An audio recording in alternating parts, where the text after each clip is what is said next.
Lahat tayo nandito, at ako nandito, gusto ko i-share sa inyo kami, mga ng grupo ko, kaya kami nandito. Kasi gusto namin humingi ng oras sa kanya. Binigyan ko siya ng oras, binigyan natin siya lahat ng oras. BBM, bigyan mo ng oras ang taong bayan. 2 taon na lumipas. Masama ba yung magbigay ka ng oras para sa taong bayan? We are seeking redress. We are seeking redress for our grievances. We are seeking answers. We are seeking answers for whatever na kayo nararamdaman ninyo. Batas ang bilihin. Yung bigas na pangako. Saan naman ka ng pangako ginawa? May pabahay. Nagawa ba? Hindi. So, nandito tayo para gusto natin bigyan tayo ng pansin. Binibigyan natin siya ng pagkakataon. BBM, kung nakikinig mo ako, binibigyan namin kayo ng pagkakataon sagutin ang hinanaing ng taong bayan. Number 1, you take a hair follicle drug test. Pero alam namin, di mo papansinin. Bakit? Kasi alam mo, positive ka.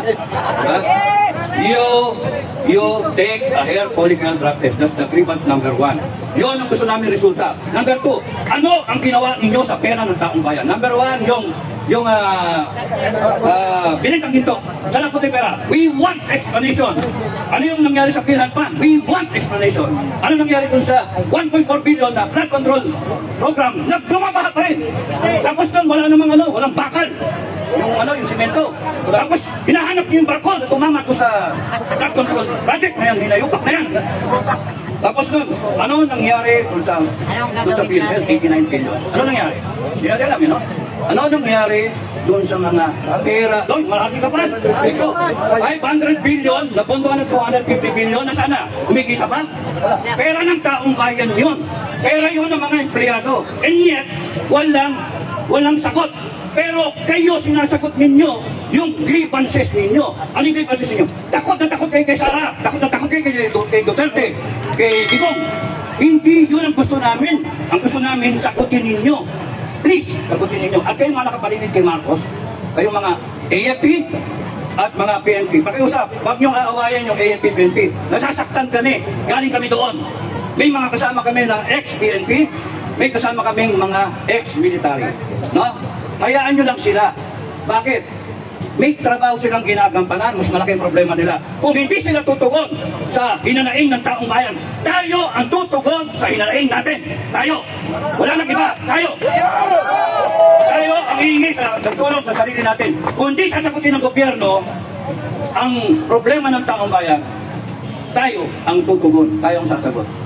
Why?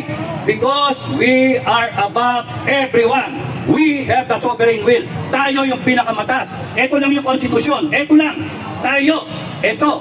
We, the sovereign Filipino people, imploring the aid of Almighty God in order to establish a democratic and just society. Just society that shall, and a government that shall embody our ideals. Ideal ba yung magturog tayo? Hindi! Ideal ba yung magnakaw? Hindi! Yung anak mo nga magnakaw, papaluin mo isitahin mo Yung kongreso, pinaplanter tayo. Ano? Bawal ba bawal ba magalit? Contempt. Iyo, contempt. Yes or no? Kaya nyo. Yan ang sagot nyo.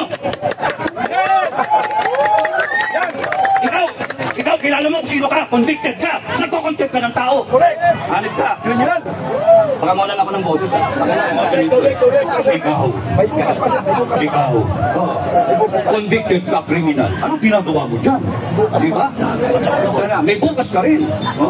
Kaya nga, hindi dapat na inaapi. And now, what you're trying to do, after the people are saying lahat ng grievances nila, pinabalik ka din yung konstitusyon. Ginagamit yung konstitusyon laban sa amin. Tama ba yun? Mali!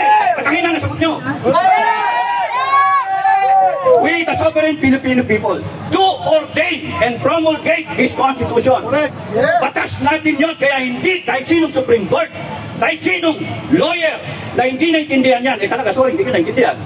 We, the sovereign Filipino people, tayo ang masusunod. We, the sovereign Filipino people, walang Pilipinas kung walang taong bayan. Walang gobyerno ng Pilipinas kung walang taong bayan.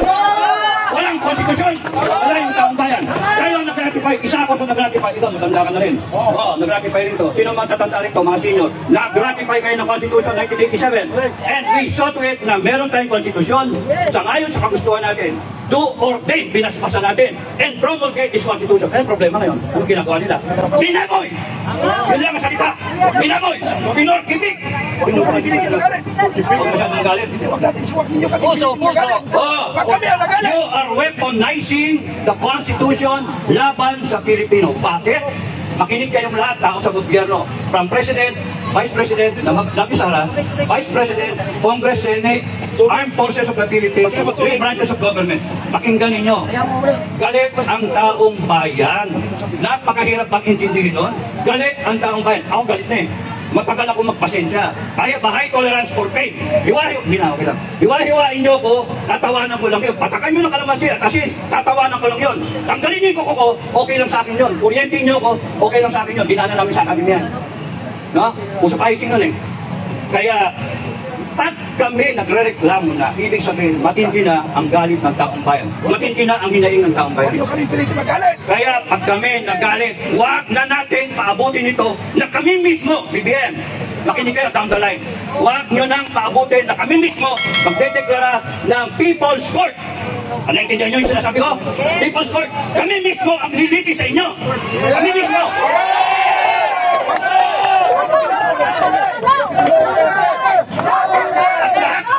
At lahat ng nagnakaw, lilitisin namin.